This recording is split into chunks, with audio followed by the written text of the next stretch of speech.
Hoy se conoció que Cristina Fernández estaría siendo sometida a través de lo que se llama acompañantes terapéuticos a un tratamiento antiestrés. Y bueno, vamos a consultar a un especialista como el doctor Stoll para ver qué opina él. Doctor, no sé si usted me escucha bien, Carlos Mira le habla desde Infobae. Carlos, oigo perfectamente. Buenas tardes. Allí, muchísimas gracias por la compañía de hoy. Y bueno, allí está presentado el tema. ¿Es posible, digamos, someter a un paciente del cuadro que conocemos de la Presidente a lo que se ha conocido como un tratamiento antiestrés vía un acompañante terapéutico? Sí, por supuesto que es posible.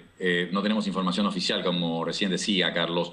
Y la última información que tuvimos fue hace exactamente 9 días, con el parte oficial, en el que se habló, se supieron cosas nuevas y algunas quizás complejas o confusas, en cuanto a que se hablaba del bloqueo de rama izquierda, quizás usted se acuerde, se hablaba de una déficit, de una disfunción autonómica, que es un problema en controlar la presión arterial y que puede explicar desmayos.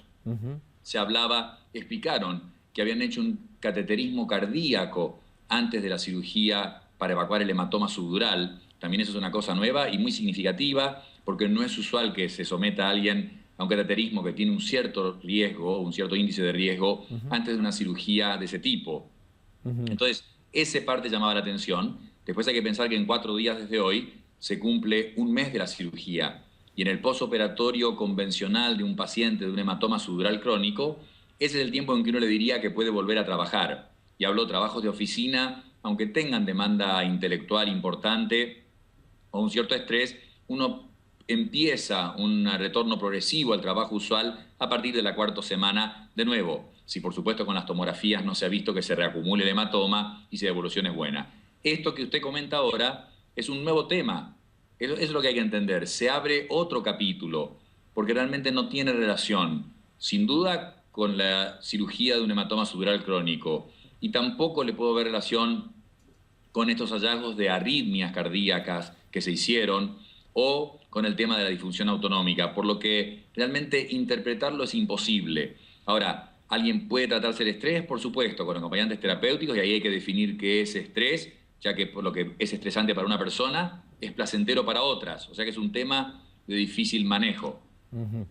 Doctor, usted desde el punto de vista médico, ¿está, digamos, conforme? No sé si le puedo preguntar si usted se hubiera manejado del mismo modo en cuanto a los informes que ha recibido la sociedad, digamos, todos nosotros, después de la operación de la Presidente y después, bueno, del último informe, como usted bien decía, ya hace casi 10 días que no sabemos nada. Ahí hay 2 temas separados, que son, en lo médico, los años a uno le enseñan a ser prudente, porque sobre todo con información parcial, cuando uno después interroga a un paciente o mira los estudios uno mismo, descubre que lo que parecía ser un error grosero, o una equivocación o una cosa que uno hubiera hecho distinta, quizás uno hubiera hecho lo mismo. Entonces, médicamente es muy difícil opinar porque simplemente no sabemos. Ahora, el segundo tema es eso, precisamente. ¿Cuánto sabemos? ¿O por qué no sabemos? O si es bueno que no estemos informados apropiadamente. Y ahí la experiencia de otros países nos muestra que lo ideal es informar a la gente.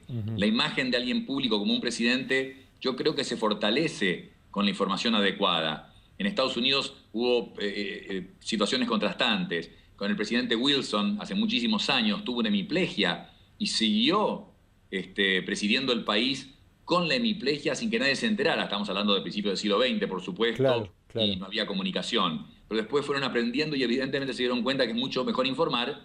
Y yo viví personalmente, estaba en Estados Unidos trabajando, cuando Reagan era presidente, que tuvo no una, muchísimas enfermedades. Desde un balazo, que no es una enfermedad, pero que se transmitió en extremo detalle, pasando por una colonoscopía con cirugía por cáncer de colon, cirugía de cáncer de piel, cirugía de cáncer de próstata.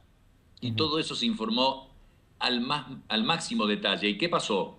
Justamente informando a la población en forma exacta, no se mediatizó el tema. No daba lugar a que hubieran opiniones diversas y las historias que estamos escuchando, las versiones que escuchamos increíbles, que yo he escuchado por lo menos sobre la presidenta, que cubren todo el espectro de lo posible y que ni Doctor, siquiera vale la pena repetir.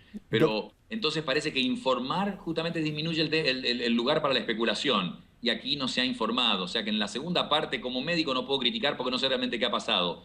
Pero en la opinión personal, definitivamente, y mirando otros países, esto tendría que estar informado en mucho detalle. No digo diariamente, pero varias veces por semana, y eso nos tranquilizaría a todos. doctor, corríjame porque en realidad es una pregunta para ver si yo entendí bien.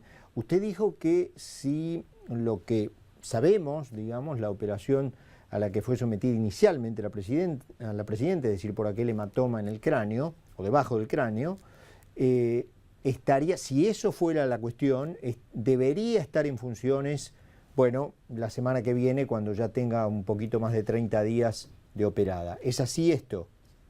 Bueno, las personas reaccionan distinto y depende de la edad, de las características, etcétera. Pero hay definitivamente estudios y los hospitales y los sistemas de salud los tienen.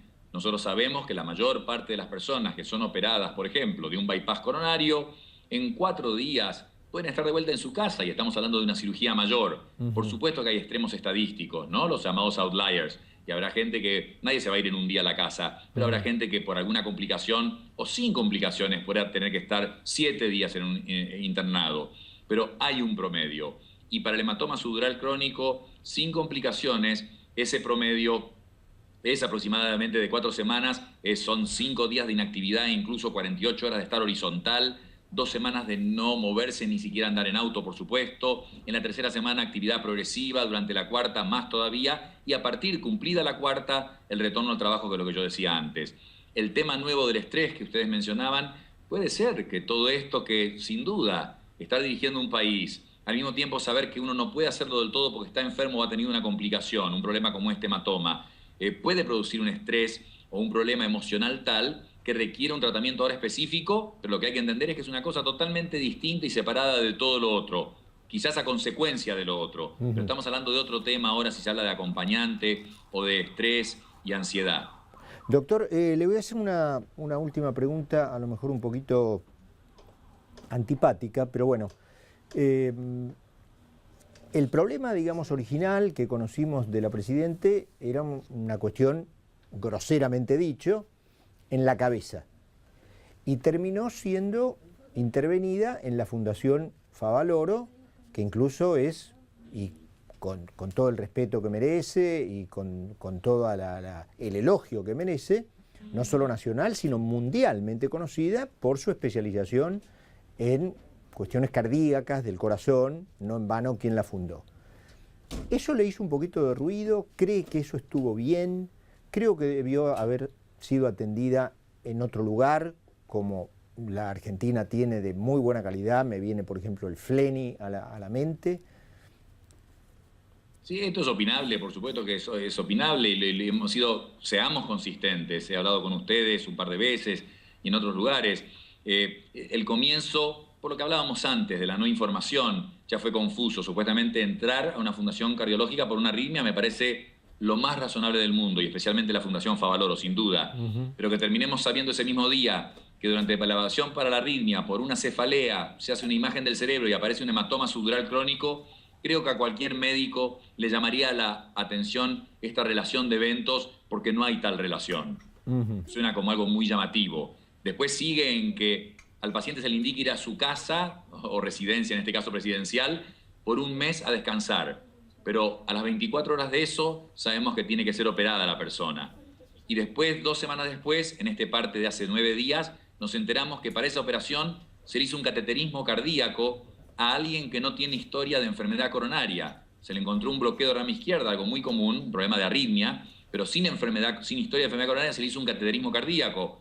Cualquier médico se preguntaría por qué, porque incluso hay estudios que muestran que, porque la pregunta vale, cuando yo voy a operar a alguien, ¿no tendría que estudiar las coronarias para que no tenga un infarto en la operación de otra cosa? Bueno, se ha estudiado y la respuesta es no. No se justifica, si una persona no tiene historia de enfermedad coronaria, estudiarle las coronarias y menos con un método invasivo si después hay que operarle el cerebro. O sea que la respuesta es, si todo era una arritmia, el lugar es correcto, pero estoy de acuerdo, si es eso lo que sugería quizás sutilmente recién usted, es que si después se descubre que el problema es un problema cerebral, así como para una arritmia elegí la Fundación Favaloro, hay en la Argentina instituciones que tienen una mayor dedicación a lo neurológico, y en medicina está publicado extensamente que los errores uno disminuye yendo a los lugares de mayor volumen del problema del que uno se tiene que tratar. Por eso, por ejemplo, en Estados Unidos existe un lugar con el MD Anderson en Houston o el Sloan Kettering en Nueva York, que son hospitales solamente dedicados al cáncer, y así alcanzan números que no tiene nadie más. Doctor Stoll, ha sido muy claro, le agradecemos muchísimo estos minutos que se ha tomado para conversar con nosotros aquí en Infobae y le dejamos un abrazo, buen fin de semana. Gracias por llamar, hasta luego. Al contrario, era el doctor Conrado Stoll, neurólogo.